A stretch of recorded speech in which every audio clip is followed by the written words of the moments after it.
قال الإمام الأوزاعي: ما من خطوة أحب إلى الله عز وجل من خطوة من أصلح ذات البين، ومن أصلح بين اثنين كتب الله له براءة من النار. القصة اللي معنا الآن هي خلاف بين ولد وأمه. أسباب الخلاف رح نشوفها، ولكن بالأول نستقبل صاحب الدعوة حسان محمود. أهلا حسان، كيفك حبيبي؟ تفضل. أهلا بحسان. اهلا بحضرتك. حسان، قديش إلك مقاطعها للوالدة وتركت البيت؟ سنة. وما حكيتها بهالسنة ولا حاولت تحكيها ولا؟ حاولت كتير وهي رافضة تماما. تمام. قصة حسان بسيطة جدا، رح لكم إياها. حسان كان ماشي حاله، عايش مع أمه هو وأخته. الأم والأب مطلقين، عايش مع أمه بخير وبسعادة تعرف على بعض الإخوان، على بعض الشباب، لعبوا له براسه بعقلاته. المهم أنه كان مؤمنا، كان ماشي على الصراط المستقيم، أمه مبسوطة منه. وإذ بعشرته مع هؤلاء الشباب اللي كانوا أحيانا يتريقوا عليه لما يكون عم بيصلي، ترك الصلاة، ترك الدين، وألحد، أصبح ملحدا. حست الوالدة على الأمر، حاولت تحكيه إلى آخره، لم تنجح كثيرا. ولكن المشكل وقع لما الوالدة فتشت له بغراضه، لقت في عنده كتب عن الإلحاد. ما استحملت، أخذت هالكتب وحرقتها.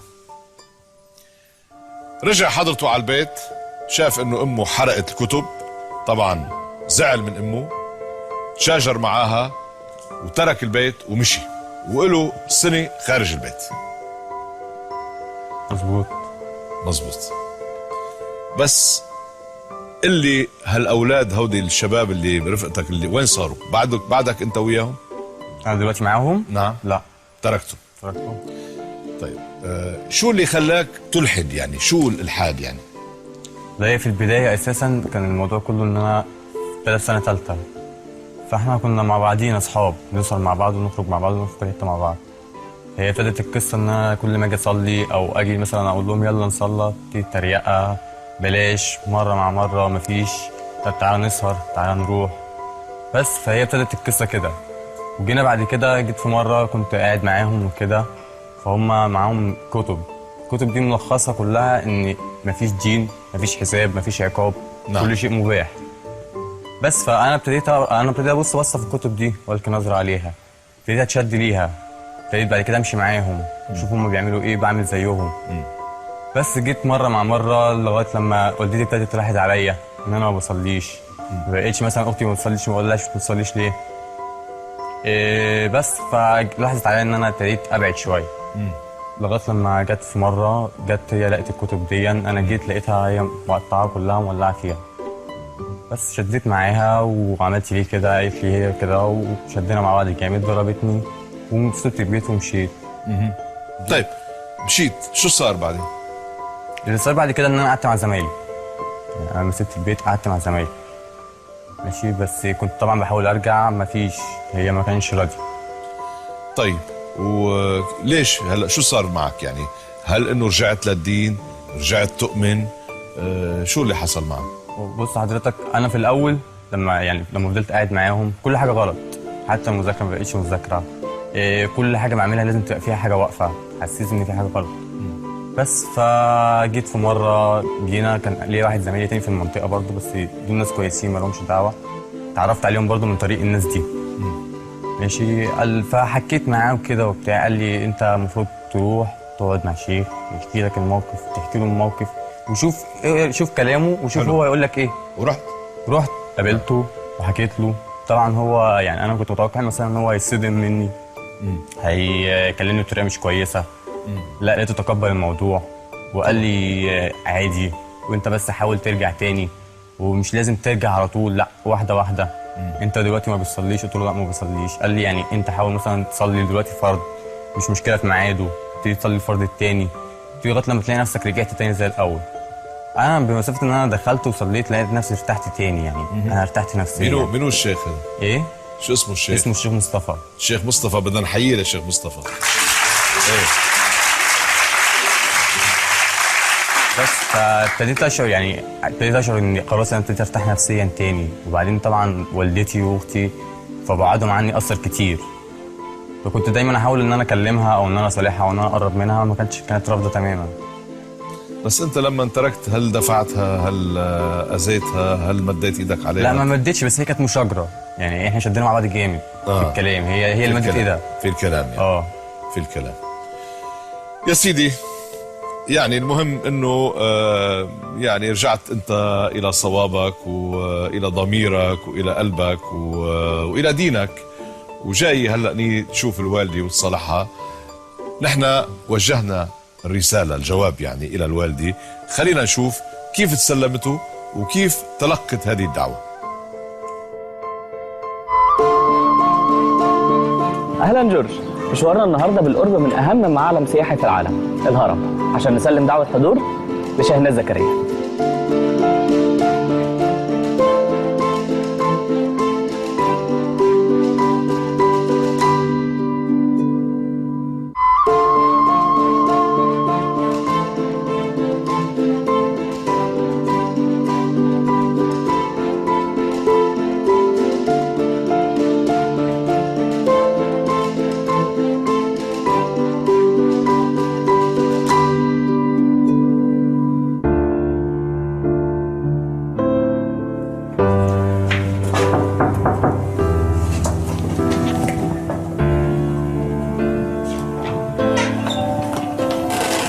صباح الخير.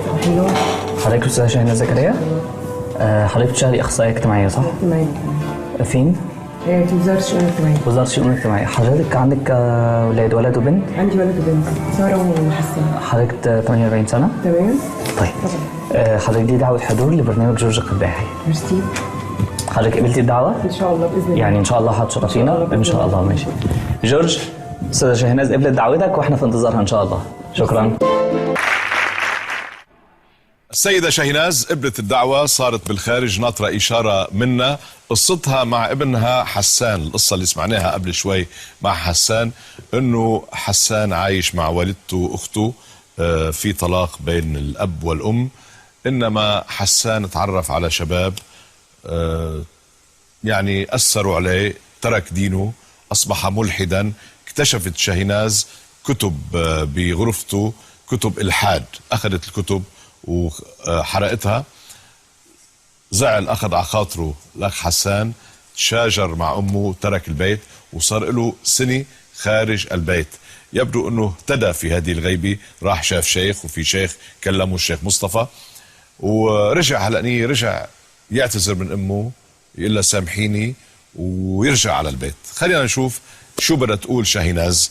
بدنا نادي السيدة شاهناز.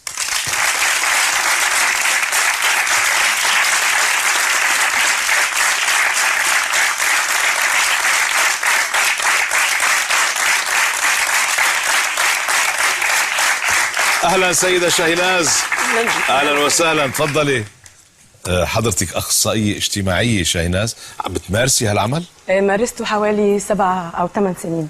بالتعلمي يعني بالدراسة ولا بجمعيات ولا؟ في وزارة الشؤون الاجتماعية. في وزارة الشؤون الاجتماعية.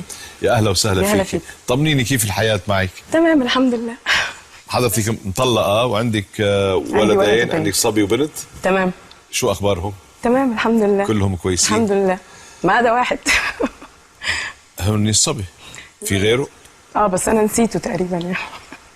في البنت معايا لكن الولد مش معايا. الولد مش عايش معاكي. البنت شو اخبارها؟ البنت شو عمرها ما شاء الله؟ عندها 19 سنة، عروسة. كلية تجارة. كلية تجارة، ما شاء الله عليها. تعرفي مين دعاكي إلى البرنامج؟ حضرتك. بس أنا مش أنا صاحب الدعوة الحقيقي، اللي دعاكي هو شخص آخر، أنا وسيط. بتحبي تعرفي مين دعاكي؟ طبعا. فيك تطلعي بالشاشة.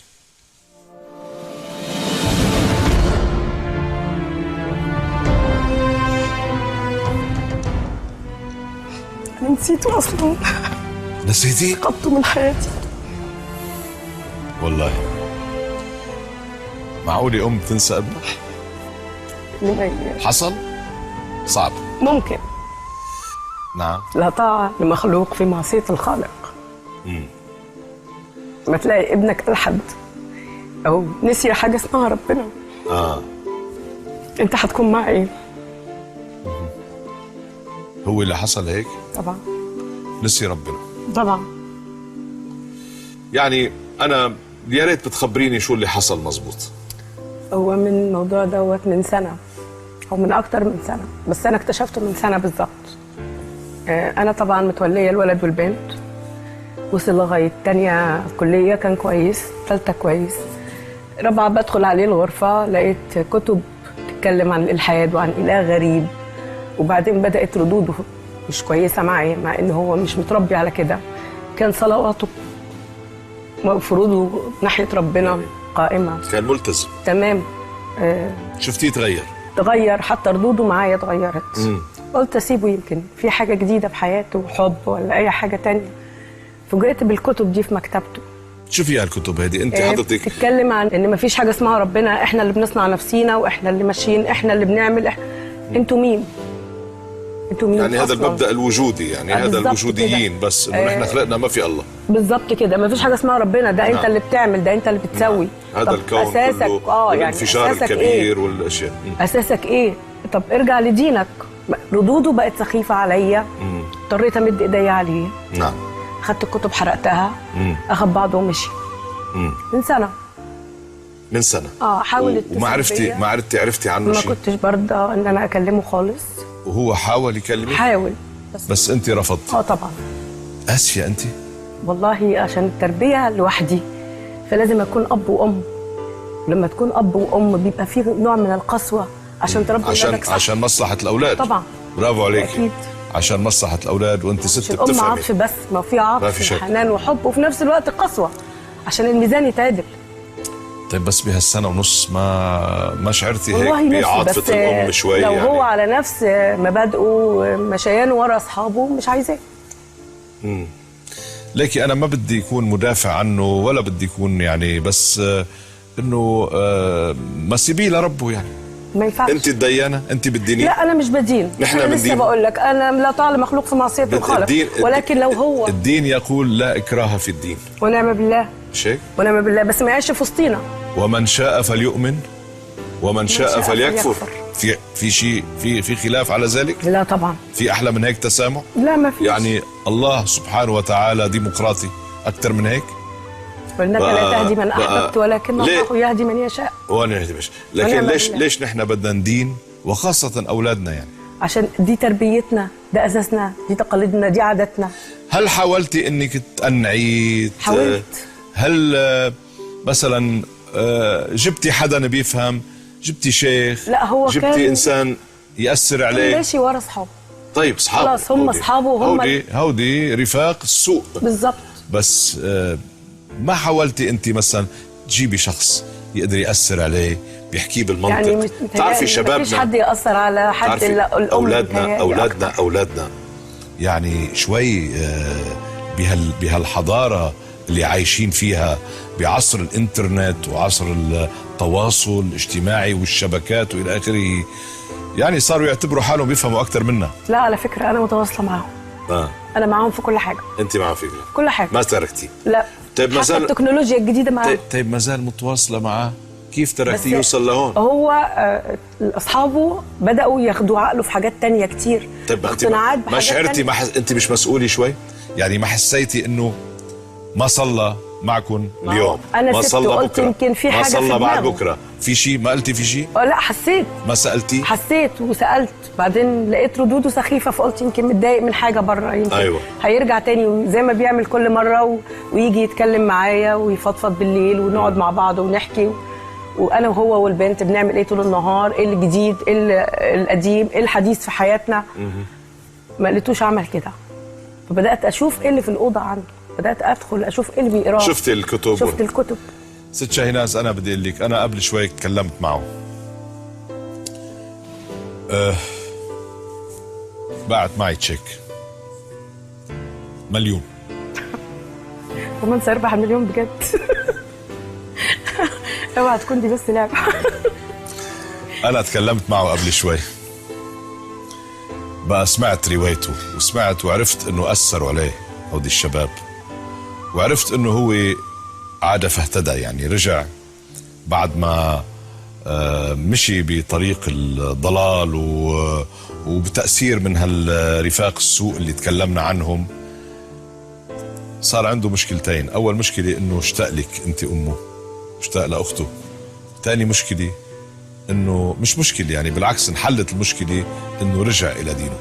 بس بعت لك رسالة، هالرسالة بيقول لك فيها، بدي أقرأ لك إياها قبل ما هو يحكي، بحب أقرأ لك إياها. بيقول لك: أمي الحبيبة الغالية شاهيناز، وحشتيني يا أمي، ووحشني منزلنا، وأعرف أنك غاضبة مني وأنك كنت خائفة علي، لكنك مع ذلك تركتيني أخرج من المنزل. ما زلت أذكر كل ما تعلمته عن الجنة التي هي تحت قدميك، ولعلك تذكرين يوم بعت هاتفي لأشتري لك هدية عيد الأم. ومع ذلك يا أمي، ومع أنني جئت هنا في الأساس لأعتذر لك، فأنا عاتب عليك، عاتب عليك يا أمي، لأنه ما كنت فيه كان يحتاج إلى حوار مع من يفهمني أو يفهمني الصح من الخطأ في ديني. فها أنا أحاول أن أرضيك وأعتذر لك، فأنا ميت حي بسبب بعدك عني. أنا آسف يا أمي، ولنبدأ صفحة جديدة رضاك فيها عني هو ما سيساعدني ألا أذهب لهذا الطريق مرة أخرى، والمسامح كريم. صار يعرف يكتب. ايه رأيك؟ هو اساسه كويس. ها؟ اساسه كويس. أساسه كويس. للاسف. إذا الأم والأب كويسين لازم يكون كويس. يا حسان، بدك تحكي لها للمام قبل ما بعد ما سامحتك بعد. في كلام لازم تقوله، قول لها اياه، طلع فيها، خبرها. انا خلاص قعدت مع الشيخ واقنعني، ورجعت تاني اصلي زي الاول، وان يعني لا اله الا الله محمد رسول الله، وان اي كتب من دي تانية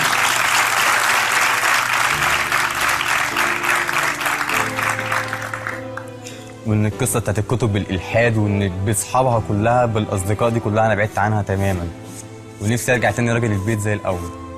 يعني انت اليوم فرحت انه الوالده حرقت لك الكتب اللي كانت عندك بالغرفه، كتب الالحاد، انت فرحان اليوم؟ فرحان اليوم.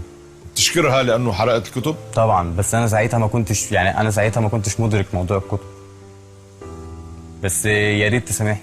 طيب قبل، ورفاقك بعدهم رفاقك هودي رفاق السوق؟ لا خلاص بقى، مفيش رفاق سوق تاني. ما عم بتشوفهم بقى ابدا؟ لا. قال لك سامحيني، يعني انا بقول عنه سامحتيه؟ سمعته من بره لكن من جوه لسه.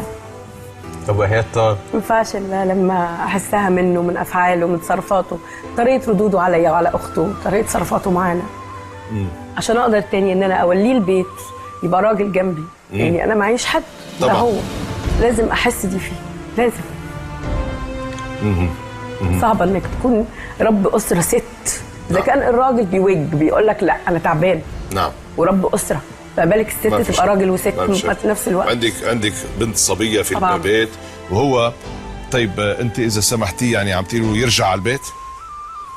اشوف تصرفاته الاول، يقنعني بتصرفاته. طيب وين كيف بده يقنعك؟ اذا بضل خارج البيت ولا بيرجع ممكن البيت؟ ادخله البيت، بس يبقى فتره مش هكلمه فيها الا لما اشوف تصرفاته صح. مش هقدر اوليه البيت تاني. بس بتقولي له تفضل ارجع على البيت؟ اكيد طبعا، ده بيت طبعا اكيد. قولي له المسامح كريم، وخلينا نفتح مسامح كريم.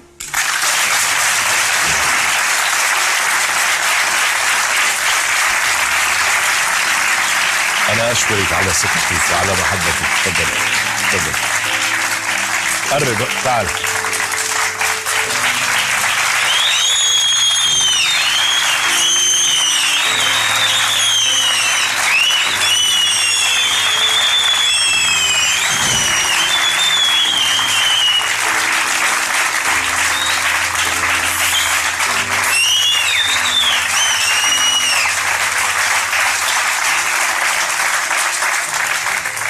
تغير عليكي ده السنة؟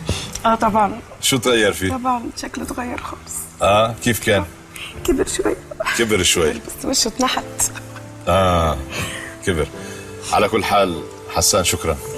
شكرا على ثقتك فينا، شكرا انك عرفتنا على الوالدة، وشكرا لك اني قبلتي دعوتي وانه تسامحتي. بقى هذا ابنك والله يوفقكم، ان شاء الله ترجعوا سوا افضل مما كنتوا.